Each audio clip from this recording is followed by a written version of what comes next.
All right. Well, I'm sure there will still be some people entering, uh, but I'm just going to get started and introduce the workshop. Hello, everyone. My name is Sarah Giaquinto. I am a student intern at the Office of Community Engagement, and I'm going to be the virtual leader and tech support for this Zoom call. So if there's ever any issues, which hopefully there won't be, I'll address those and feel free to send me a chat message. I just want to start by thanking you all for attending this workshop today and for participating in our 9th annual hybrid Good Neighbor Day. This is a special one for us because we've never had to do this hybrid format of half virtual, half in person.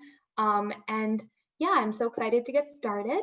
My supervisor is going to be joining the call shortly to play a brief introductory video, just welcoming you all once again. But before he joins, I'll hand it over to the individuals who are going to be leading this Answering the Call for Justice, Your Voice workshop today to introduce themselves. So take it away. Yeah, thank you so much, Sarah. And thank you to the University of Maryland for hosting this wonderful event, and Gloria for her leadership, and Jose for his leadership, and the whole team in the Office of Community Engagement for all that you're doing. And so excited to be a part of this. My name is Tyleek. I serve as the National Director of Youth in College for National Action Network. I bring you all greetings from the House of Justice in Harlem, New York, where I am currently. And I'm so excited to be joined by an esteemed panel to join me for this conversation. And I will allow each of you to introduce yourself, tell us something about you, and just tell us, what are you feeling in this moment? I think we just heard some amazing news to me, some amazing news to my ears. And just tell us how this moment is making you feel. I know there's a lot of emotions going on now. So I'll start with, I'll start with Kyra, since I see you first. Thank you, Tyleek. Thank you for having me. My name is Kyra Stevenson Valley. I serve as a policy advisor and health and wellness lead at National Action Network. I am thrilled in this moment. I woke up to some incredible news that we have the first Black woman who will be serving as vice president. And I think this entire week has been one of extreme anxiety, just waiting to see what the results were, but seeing that, not only did Black women turn out the vote in Georgia, where I'm a voter, but we're now seeing that representation for the first time in the White House. I think it just lends itself to incredible opportunity. And I'm really excited to see that kind of engagement continue as this administration pushes its agenda forward. Thank you so much, Kyra. And we can go to Sinem. Hi, everyone. My name is Sinem Opata. Thank you so much to Tyleek and the University of Maryland for hosting this event. I'm a UMD alum, so I'm super excited to be present for this moment. Similarly, I'm very, very, very elated to hear the news, obviously, about our election, for similar sentiments that Kyra shared. A major thing for me also being that Vice President Harris is also a soror of mine, so that's very exciting for me as well, and it's just, I think it's a very monumental moment, and I'm so happy to know that people, were no longer willing to tolerate what they were seeing, and they translated that to action, and here we are. So I'm excited to see what's to come. I think when we think about this moment, I think the pressure that folks have felt this past 3.5 years in really organizing and mobilizing and really being in the streets and doing the work, whether that's in the halls of Congress or whether that's in the halls as an advocate, as we are in the civil rights space, Kyra, I think we have felt the weight of this moment. And to now be here, not fully arrive to a place, but because I think we understand, as folks that are in this fight, we know that this is not the end, but this is the beginning, and we must hold President-elect Joe Biden and Vice President-elect Kamala Harris accountable as we are moving into this wave. But as we want to join in welcoming Marquise. You can just give your welcoming, you're welcome, and tell the folks who you are and what you feel about this moment as we have seen with the recent news that we have gotten. Cool. I appreciate you, Talik. My name is Marquise Hunt. I'm a social justice activist from Hampton Roads, Virginia. It's all good, Talik. I don't know what was happening, first of all, with my computer. I think it just kind of like just went out or whatever, but I don't know. I think it's an exciting moment for a lot of people, particularly now. I think when we are up against the kind of person, I wouldn't necessarily call him a leader or a president, who's been in the White House occupying it for the last 4 years and have made some very detrimental policies and decisions that gravely impact specifically Black and brown communities and of course immigrant communities as well. And so like today when the news came in, me and my brother, we looked at each other because we heard some noise, and there were people outside who were like yelling and stuff, and they were like, hallelujah. And I opened the door and I'm like, but there's still work to do. And so I think that we've got to recognize the importance of this moment, of recognizing that there is a possible shift. But I think that we cannot become complacent because now we have individuals who we think will automatically do what it is that what we need them to do, or the expectation that we have.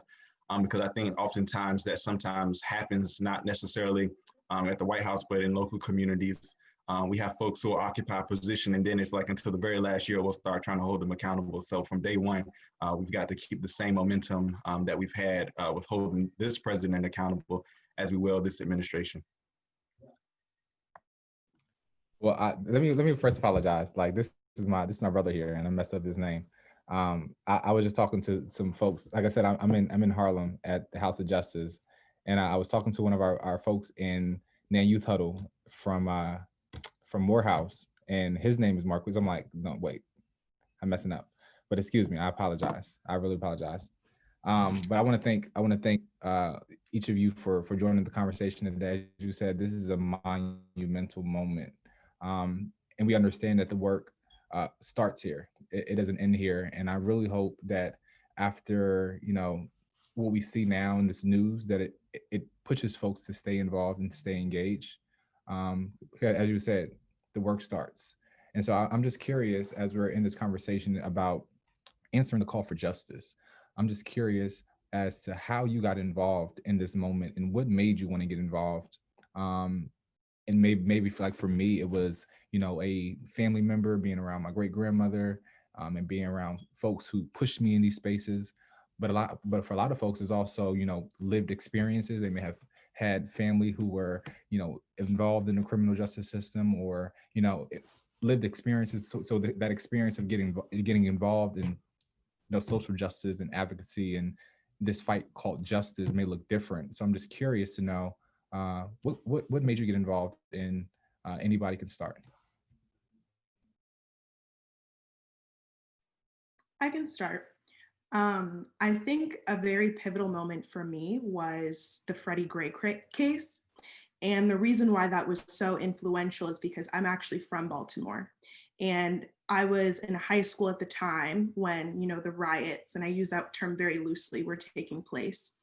And I think the reason why it was so impactful is because I felt that what I was witnessing with my own eyes in the streets of Baltimore, me living in Baltimore City, versus what was being reported on the news, there was a stark difference. And I think in that moment, I was pushed to think very critically about the way in which situations are not only presented, but the systemic implications that lead to cases like Freddie Gray's, for example.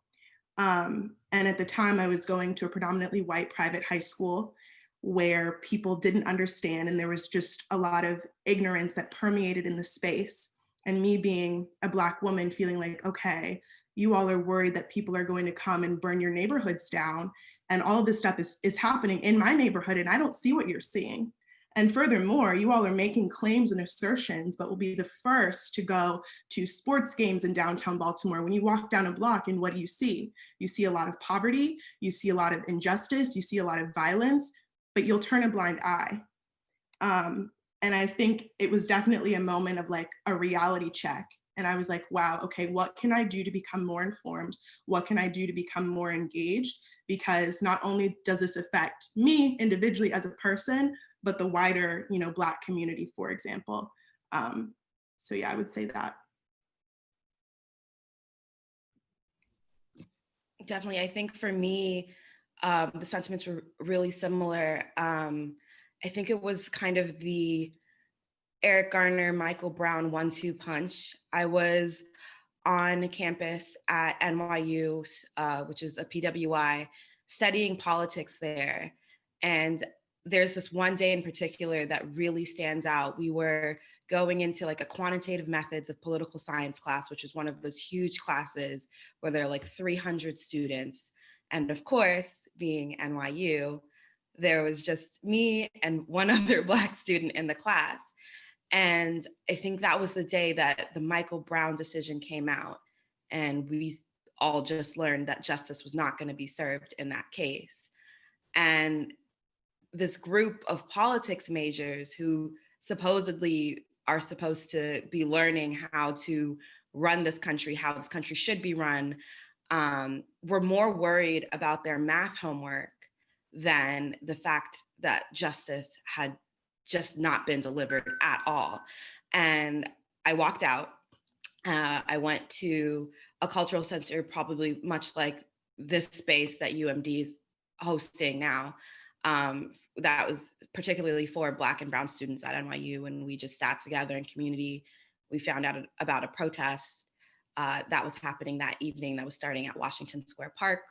And we took over the highway. I think it was one of the like JFK, RFK, I don't know which highway it was, but it was the FDR. I think it was the FDR. And it was a huge highway in New York. And we just felt so powerful. And I think from that moment on, the momentum just kept up. We came up with our demands list because we felt that as students on the campus, students of color, we weren't being seen, heard, and the resources were not being given to us to make the college experience as meaningful as it could be, but we were still paying the $70,000 tuition.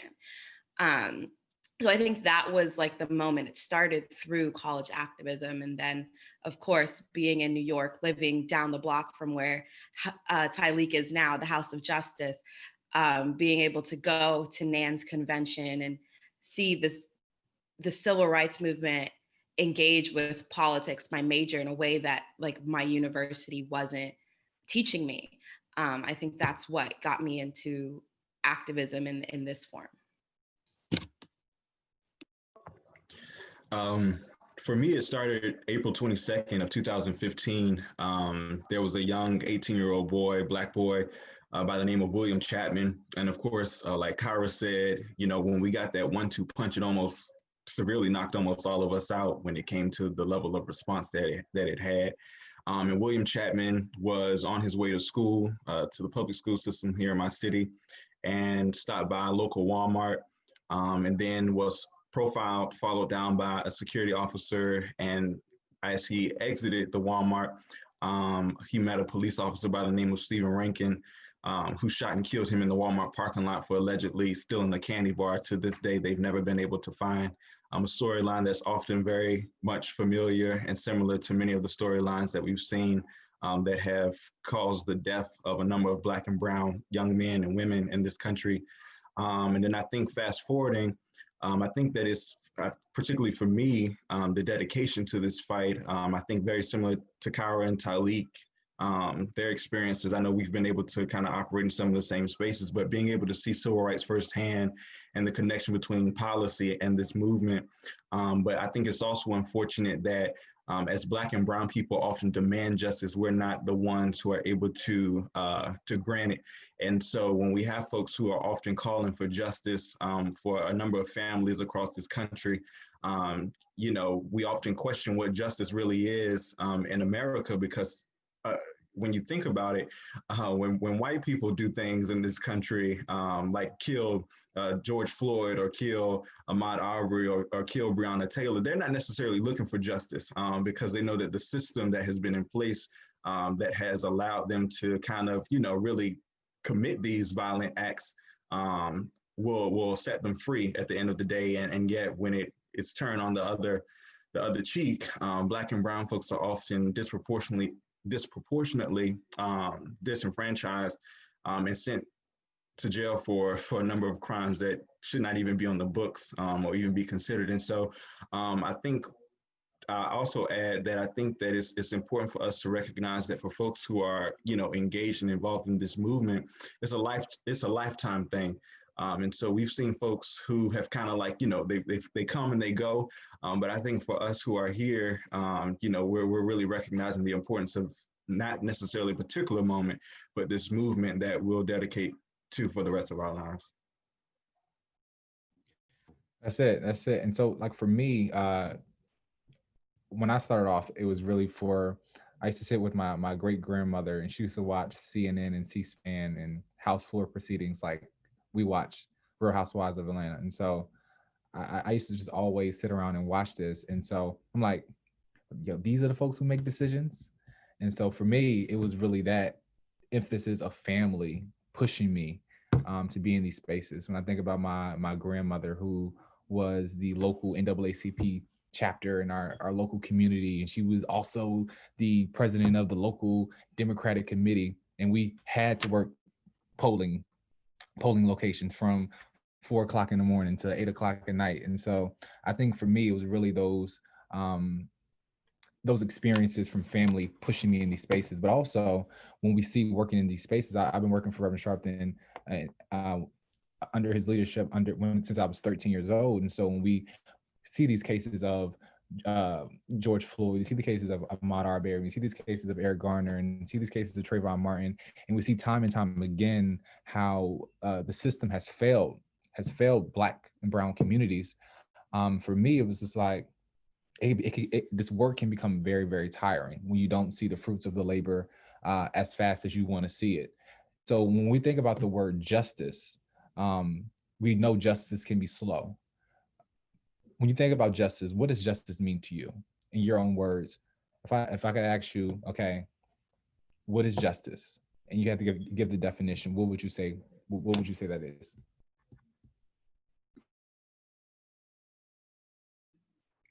I can go. The first word that comes to mind when I think of justice is equity. And so I think in order to foster equity, there has to be a very comprehensive process of unlearning and dismantling oppressive systems. So not only, obviously electing people into office that are going to uplift the very communities that have historically been marginalized and oppressed, but also making a very concerted effort as an individual to understand where your biases lie, even if, say, you are a part of a demographic that is harmed and targeted, and really evaluating how that impacts your day-to-day, not only decision-making, but say your vote or your involvement in community organizing or your involvement in civic engagement, et cetera. So I think those two elements definitely have to go hand in hand. I think when we talk about these topics, people are very quick to toss around the word equality. And though personally, I feel it's a buzz term, and I think, it's great on the surface, it is not going to tackle the fundamental issues that are deeply entrenched and ingrained within the system that we know today.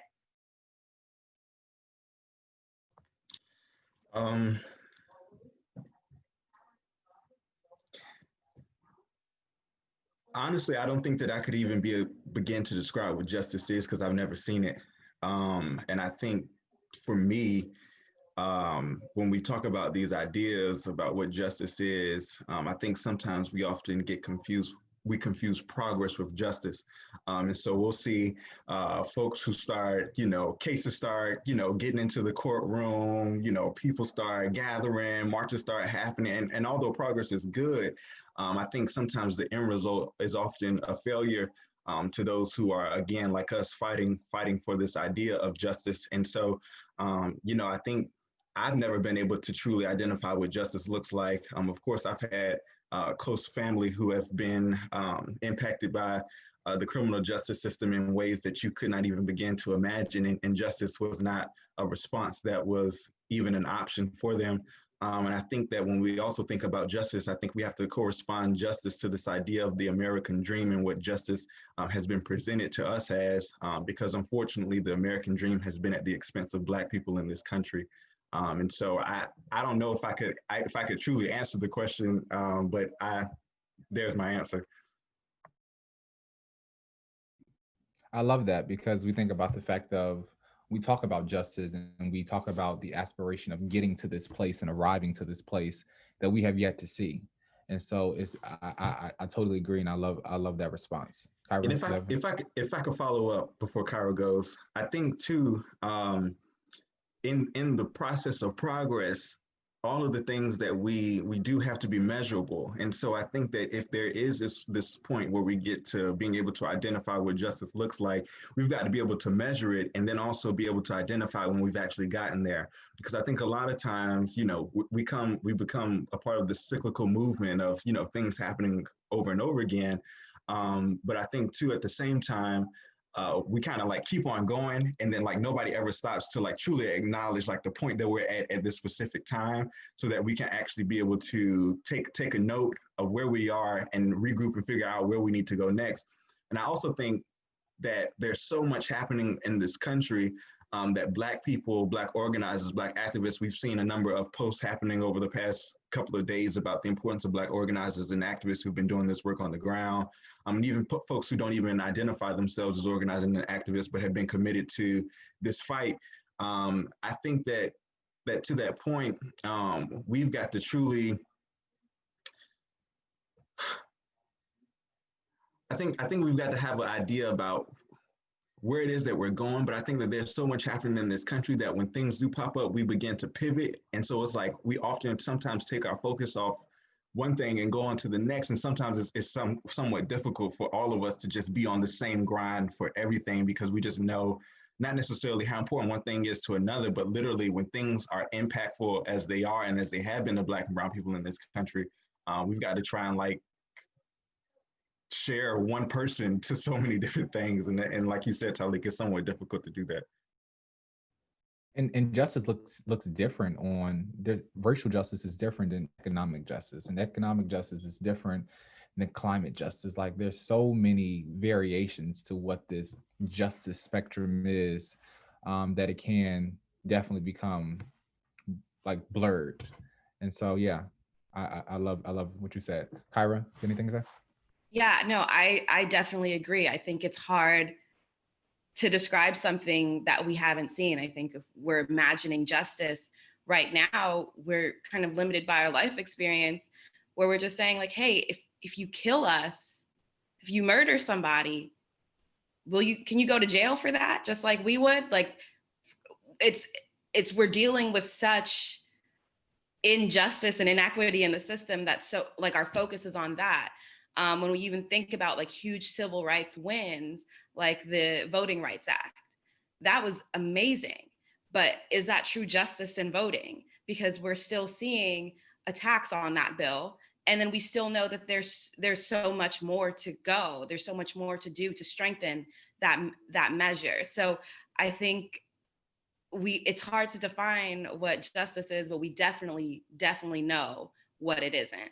And it's easier to speak out against that and then see where there's a lack of justice, or where there's a lack of my source and said equity in systems, and focus on trying to ameliorate those gaps and close those gaps as we continue in this push for justice. And we know that it might not be in our generation that we see justice, but we'll be preparing generations yet unborn, as you say all the time, Tyleek, to be able to continue that fight. And hopefully they have a better view of what justice truly is than we can see now.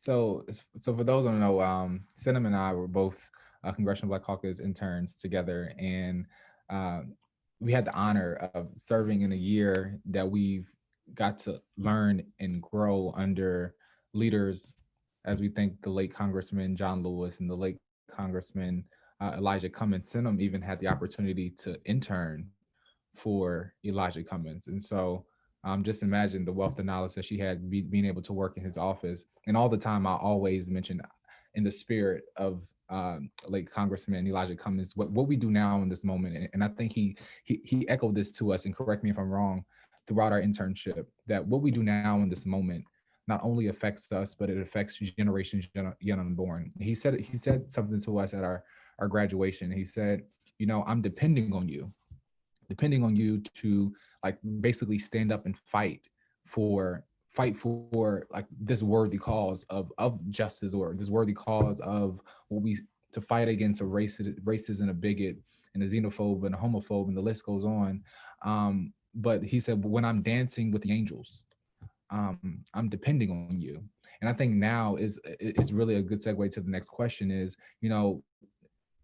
a generation yet unborn is depending on you and your voice and your power and your influence in this moment, and understanding that our influences all may be different. Like, we all come from different backgrounds, we all have different experiences, but understanding that we have power in our own lived experiences, and we have a duty and an obligation to do, as John Lewis said, to do what is right and to do what's necessary, because as we see, the soul of our democracy is depending on it. And so what would you say, what would you all say to this group of, young leaders who are on this call, who want to get involved in social justice, or want to get involved in community work, grassroots work, but just don't know where to start? What would your advice be to them to want to get involved? And what is something that keeps you inspired to stay in this work? So I think a lot of times, you're in this work and it becomes draining, and you could be filling a cup out of an empty cup. But understanding that you have to find that smidge of inspiration to keep you going. What is some advice that you can give to them for those who want to get involved, and what is your inspiration that keeps you involved in this fight?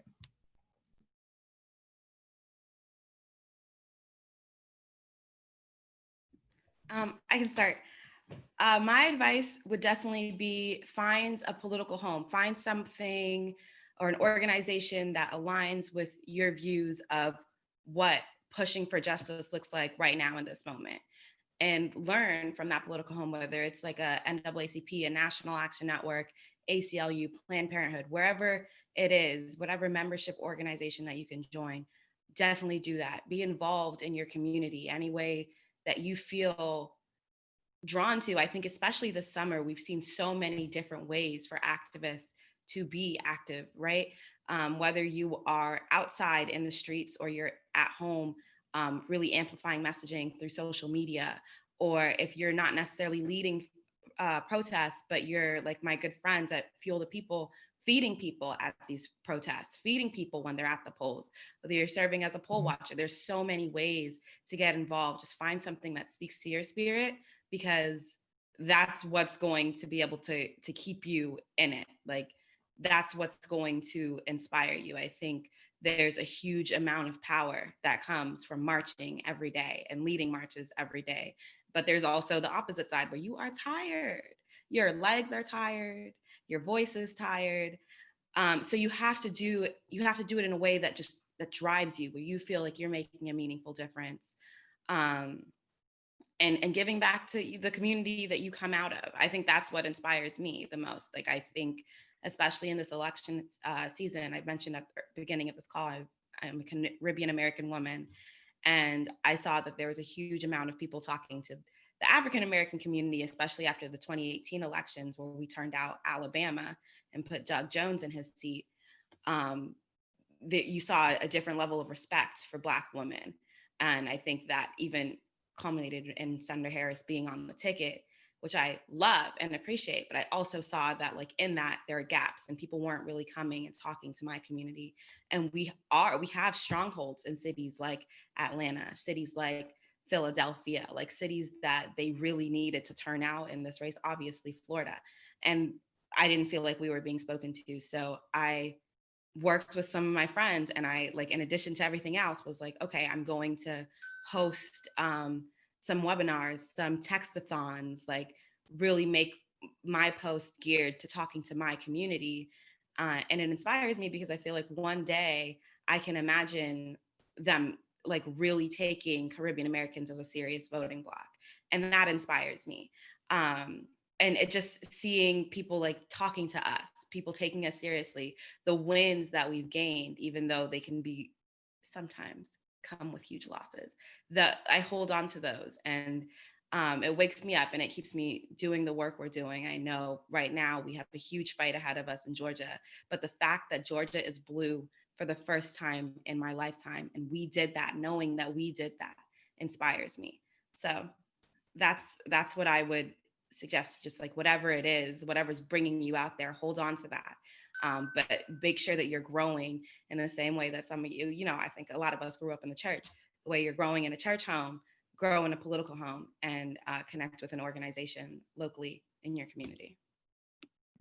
I wanna come over to you, Senator Fast, and I'll come back to you, Marquise. When we think about, say, for example, you working in the halls of Congress, and that form of advocacy may look different. What for you keeps you inspired as I've seen, just being an intern, like you get like, why don't they just pass this bill? Why don't they just do this and do that? How do you stay grounded in that level of work? And what keeps you inspired as you're in these corridors of power, as Ayanna Presley would say to me? Yeah, I think working in this kind of space, it can be very easy to grow very cynical and to become very jaded.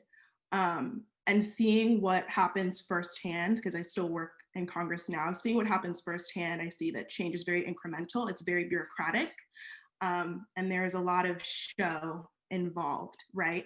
So I think for me, what keeps me grounded and inspired is really just remaining informed, reading, learning about history, thinking about, you know, my ancestors. And I know that that's very general, but something that is very impactful for me and something that motivates me is having a very comprehensive understanding of structural violence and systemic injustice.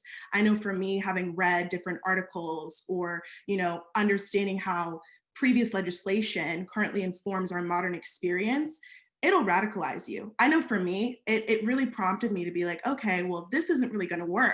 Like, we need to do something to remedy this. How that translates into the congressional and federal space, however, you have different limits because obviously you're working for a member or you're working for a committee, whatever the case may be. But I think it's really a matter of discerning what you can contribute to that space and maybe even taking away from that experience, like what you're going to apply in the future, whether or not, you know, you want to run for office or working in government, whatever the case may be. I mean, look at people like AOC and Ayanna Presley, women that I've had the absolute privilege of like meeting and interacting with. If they had been complacent and complicit, because obviously their hue is not very present there, right? But they felt emboldened enough or compelled enough to enter a space that has previously told them, like, we don't have room for you. So I think just having that awareness, being mindful of your strengths, being mindful of your skill sets and the contributions that you can make to these very alluring or illustrious environments is very important, because it can be easy to feel like a very small fish in a super big pond, but your voice matters. And it's clear that it matters. This election has shown us that it matters. So yeah. And then to come over to you, what do you think? What is your inspiration? What keeps you going in this fight? And I also want to just pose a question to you as we're, then we'll move into some of the questions that we have in the question that we have in the chat. One, what keeps you motivated? And two, what would you say to allies in this moment who want to get involved? As we know, there may be some allies on the call. So what are some ways that allies can be supportive, and what ways keep you inspired in this fight? Sure. I think the first question, recognizing one, that this struggle did not begin with me, and recognizing that I'm also a part of this greater legacy of this fight. So when I think of people like Fannie Lou Hamer, who, as we are in this, season of just now finding out today, the results of this election, who said that I was 44 and when I recognized that I had the right to vote, and yet here we all have been able to have the right to vote since 18, and being able to really kind of learn and exercise that right. Or then when I think about people like Bob Moses, or Reverend Dr. C.T. Vivian, and other folks who've just been committed to this fight, I think that it also encourages me to know how long that they've dedicated their entire lives to make sure that generations that came after them did not have to face the fears of going to the polls or face the fears of sitting, in a restaurant at the counter, or just doing, some of the basic things of human life that we think that we all should necessarily have access to, but that they fought for us to have access to. And so when I think about the work that I do each and every day, and I think that it's important for me to note that, I might not ever be able to hear the response from people that we've helped or that we've been able to go out here and fight for. But then to be able to visually see the impact that's being made across the country, I think brings me greater joy and just continues to push me forward, as well as just knowing that there are other people on the ground who are as committed to this fight or even greater than I am. And so I think to the allies, I think that one, it's important to listen to the folks who have the experiences. Oftentimes, there are many folks who claim to be allies, but they're trying to be nice. They're really capitalizing off of the experiences of Black and brown people. And so when you think about many folks who come from these Ivy League schools, who have written these best-selling books, but when you read it, it's the experience of Black people, Black and brown people, immigrant people who have really lived their life and their experience in this country. But I think for some folks, they follow down behind them for 1 or 2 years, and now they're an expert, but yet the experts are the ones who live the experiences each and every day. And so I think it's important, one, to listen to those folks, and listen to us, and especially listen to Black women who continue to be at the front line of this movement each and every day. I think it's also important to make sure that when there are folks who are on the ground who need resources, like Kyra said, I'm sure that the folks that she was talking about who were handing out food at protests and at the marches look like us, but there are other folks who have resources who are often trying to figure out, what can I do? And so I think that it's important to make sure that you're connected to folks on the ground who are actually doing this work, and not be confused about folks who are literally just in it for the moment.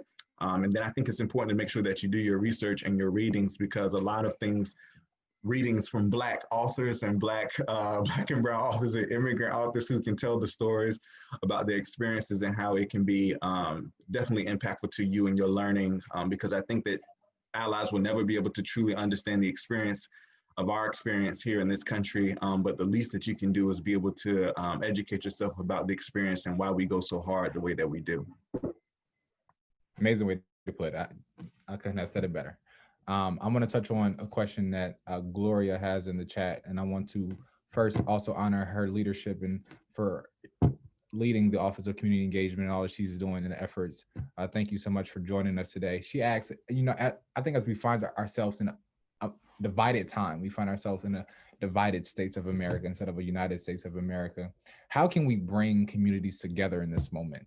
I think we see the election of President-elect Joe Biden as he speaks on being the president of not only the folks who voted for him, but being the president of the folks who also voted against him. So how do we bring communities back together, I would say, in this moment?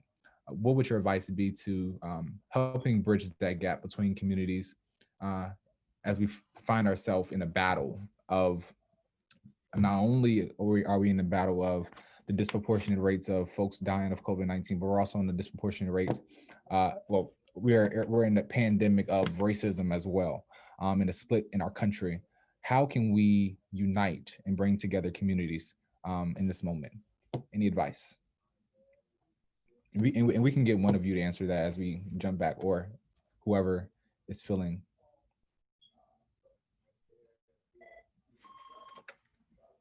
How would you say we can bring together the community?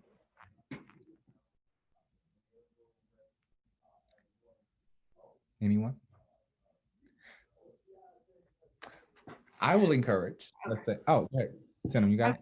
I was going to say, I think that's a really great question, but I will say, and obviously I'm not, the mouthpiece for all Black people, but I know a lot of Black people that don't feel comfortable even with that, that notion of bringing people together. I think empathy is at the root of that process and that experience, but I also feel that there is a certain level of humility that people have to come forth with in order to foster community building. And in order to kind of mitigate that discomfort, I think that really is the real question.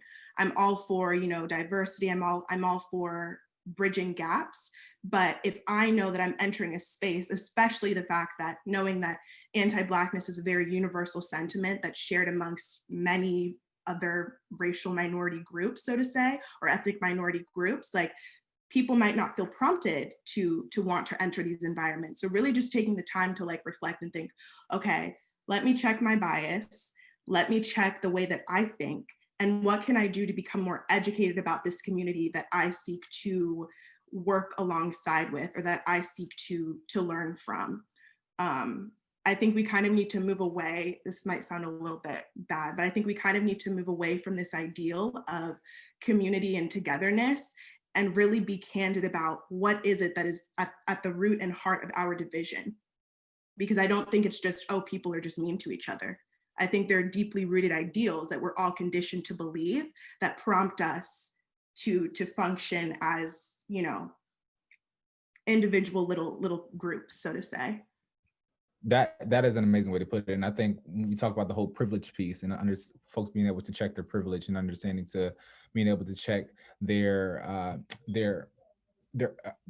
mobility and just mobility in this country, and understanding that some folks are disenfranchised. Like even for me to have, you know, a past president say, you know, not being able to recognize that structural racism and systemic racism was real in this country, I think it was a problem. And if folks aren't able to recognize the disproportions and able to recognize the past and understanding all those faults that we have seen beforehand, that it plays into effect of what we have now, and just saying that folks can just be successful if they want to be successful, but it's not that easy.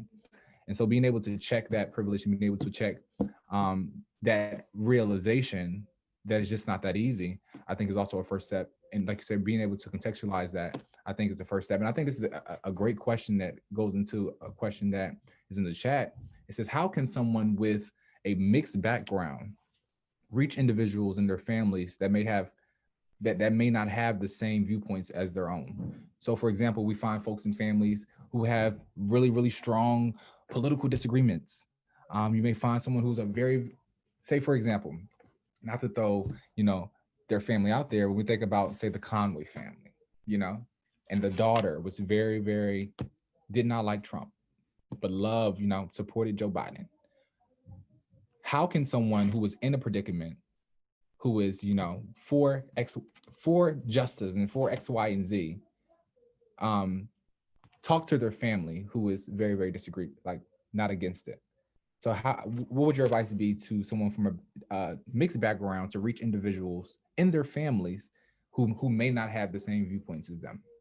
Any advice? Yeah, I'd like to take a crack at this one. And I agree. I think it really ties into the question of how do we bring communities together? Because I think that question, like, I think when we think about that, we might think of broadly as the United States, like how are we going to bring the entire country together? But when I think of community, I think of my family, my neighborhood. People always say all politics is local, and I think it does. As the question say, like it starts with your family. It starts with what you're talking about at the dinner table, and being able to breach those conversations with love for your family, and assuming that your family also has that love for you. Being able, you're the best messenger if you feel like there might be some antiquated views, be the one to talk about it. Unless, I think, and again, that also, like, you have to do it to the point that you're comfortable, because sometimes those conversations can be incredibly challenging. I think especially when they hit home on like your racial identity, your sexual orientation, things like that. Like sometimes you just have to put it down and let somebody else have that conversation. But I do think it starts with talking to your family, talking to your friends, going out into your community and just like facilitating events where you can bring people together and have these conversations, events much like this one, where we're just talking, like this is community building, like we're going to connect. And the information that you get here, I would challenge each of you to bring back into your community, to people who can't be in this room, right? I think that's where it starts. It starts with us doing the work and spreading the message and having somewhat uncomfortable conversations and getting comfortable with those conversations, and really hearing each other from both sides, but being able to stop bigotry when it gets a little, a little spicy. I definitely come from a community where it's a very like traditional, like very, I went to Catholic school. I'm a queer woman of color though, so I live very loudly, and I am not afraid to have those conversations with my uncles and my grandparents of, hey, like, I know that this is the view that you grew up with, but this is actually how it like affects me, and bringing it close to home as someone that they love and they've loved their whole life. It's like, oh, okay, let me rethink this. Or even I think as immigrant communities, we sometimes like, there's been like a pitting against Blackness within the community. And having those conversations of like, the reason you're able to come to this country is because of the civil rights work that the Black people who live here were like put in. Like it didn't just come and you were like a hard worker and you got to, experience the American dream. There would be no American dream that was accessible to you without the work that these people have done. And then also acknowledging the space of immigrants in the civil rights movement. So I think there are like a lot of conversations to have on every side of it, but just figure out who you are, your voice, because your voice matters in this, and speaking from that, speaking from your experience, and leaning into the people you love.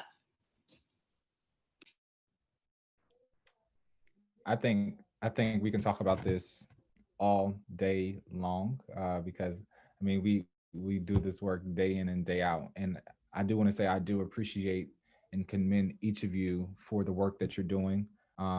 It does not go unnoticed, and it is hard work, it is long work, but it is necessary work, and it is because of leaders like you, for doing your work in your own right, in your own space, that we can all come together to fight for this thing that we call democracy, and fight for this, envision this thing that we want to see as justice, this definition of justice. But I do want to end by just wrapping up with just final thoughts. See someone here ask a question. I want to make sure that we answer this question. I think we touched on it a little bit, but it says, what suggestions do you have to maintain your sanity and self-care while also being fully active in this type of work? And so as we are closing out, just give some inspirational words to those who are out there listening, and just give a tip of how you maintain your safety, your sanity and self-care while being in this work as you are closing out. So who would like to start us off? I can start. Okay. I think it's okay to take breaks. I think it's okay to take time to just do things that you enjoy. I know obviously the urgency associated with these matters might prompt someone to feel like they need to always keep going, but there would be no movement, there would be no effort if you were not ensuring that you were okay first. I also think another really important thing to do is really just prioritize. What is it that you are really seeking to attain or achieve through your efforts, and kind of focusing in on that. I mean, there are a lot of people that are involved in this process. There are a lot of people that want to see change happen. And you as an individual, though we would love for this to be the case, cannot remedy every problem. And obviously, like when you think about topics like systemic racism, for example, that's a very intricate topic and issue. And so maybe just finding an aspect of that really moves you, or that you're very passionate about, I think can maybe give you that extra push in those moments when you are tired, but really just ensuring that you're prioritizing yourself and your wellness as well. I think we live in a world that, capitalism, we commodify our effort, and I don't think that's healthy, but that's what I would recommend.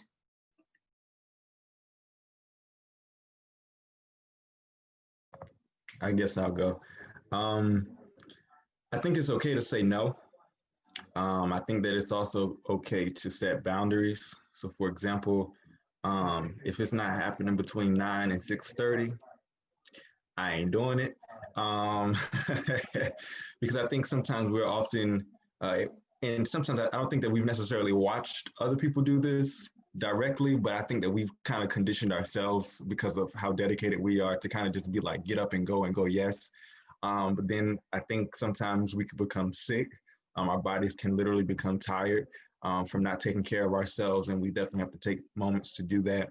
And so I think that it's important for you to know your boundaries, but also in a polite way, if you feel like it, expressing those boundaries to other folks who might be pulling on you. And then I think it's also important too for organizers and activists, especially those in their own right, that you don't necessarily have to be the one to do everything. And so if someone is asking you to do something and you just kind of don't feel like you can do it, I know that we know plenty of people in our network who can and who are just as capable or even more capable of being able to articulate and share their experiences through organizing work, especially throughout this movement. And so we should be able to also call on them and connect them to other folks as opportunities are presented to us as well. So. Great advice. Tyra? Yeah, I think I'm the first one to say you cannot pour from an empty cup. I think there's a challenging time. There's a demand on us to be in a lot of places at a lot of times. Figure out what rest means to you. Rest might mean binge watching your favorite TV show on Netflix, or it could just be taking a nice bath with some candles, but build that rest into your day. And build it into your day every day. So you're taking that time every day. You know what your me time is, because this movement is going to keep going and anything can pop off at any moment. You have to stay ready. But in order to stay ready, you have to be rested. And that's on period. I would say, if I had to say anything, y'all basically said it all. I got a saying. I have it up on the mantle on the fireplace, and it says, "Protect your peace, all 2020." And guess what? When 2021 hit around, I'm just change that last digits and say 2021, because that's the motto each and every year. So just protect your peace, find time for yourself. It's okay to say no, and it's okay not to be okay. And so you can't be the superhero at all times, but you got to find time to replenish yourself. Like I said, I am completely honored to have you all join and take time out today on a historic day. A very historic day. So shout out to all of you for coming out and taking time to spend with us. Like I said, I want to once again honor the Office of Community Engagement at the University of Maryland for all of their work at the leadership of Gloria and the whole team, Jose and Goshan and everybody, Cameron and Sarah, intern, and all the interns in the office. I see day in and day out the hard work that this office puts in, and I am super inspired, and I would encourage those who are at the university and those in the community to follow them on social media at UMD_OCE on all social media platforms. And to close us out, we'll have a few words from the Office of Community Engagement.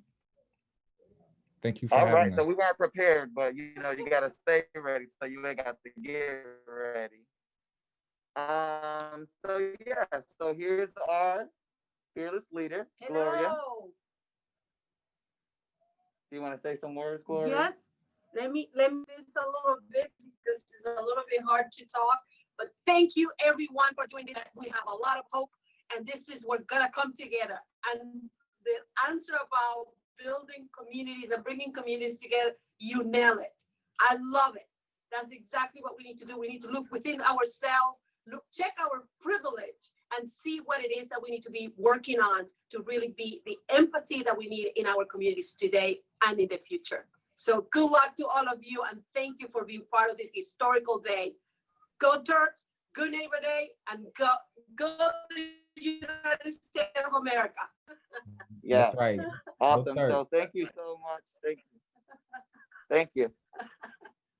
Go Turk. And that's what makes her the fearless leader that she is. So thank you so much.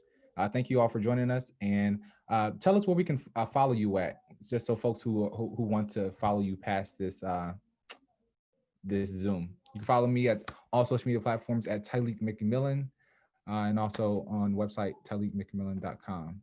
Anybody else want to share their platforms, or just drop it in the chat?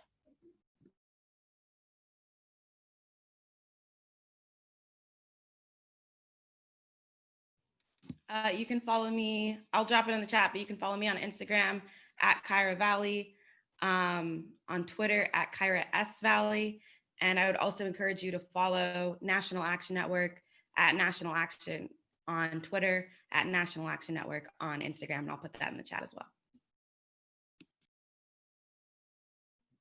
And I'll be remiss to mention, if you want to get involved with NAN Youth and College Division, I serve as National Director. I encourage you to go to nationalactionnetwork.net, click on the Youth and College Division page, and get signed up to get involved. I believe it's very critical.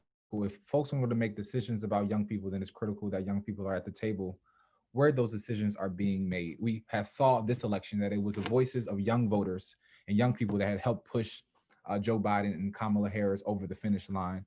And so we understand that the investment does not need to happen after the fact, but it needs to happen before the fact, because it is our voices and our votes that will change the United States of America. So that's my little 2 cents. And anybody else, thank you so much. I can keep talking, but I'm not. Thank you so much for joining, and we'll see you all on the other side. No justice, no peace. Thank you so much.